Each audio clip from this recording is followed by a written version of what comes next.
মোবাইলে যদি বিয়ে করেন, এক জায়গায় মেয়ে থাকে আর এক জায়গায় ছেলে থাকে, তাহলে অনেক ওলামা ইকরাম বলেন যে মজলিস ভিন্ন হয়।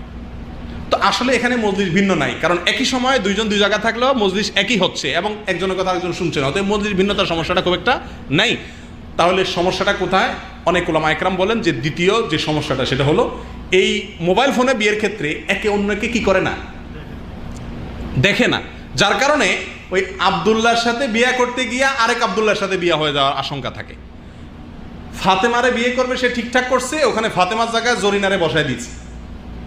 এরকম প্রতারণার আশঙ্কা থাকতে পারে কি পারে না?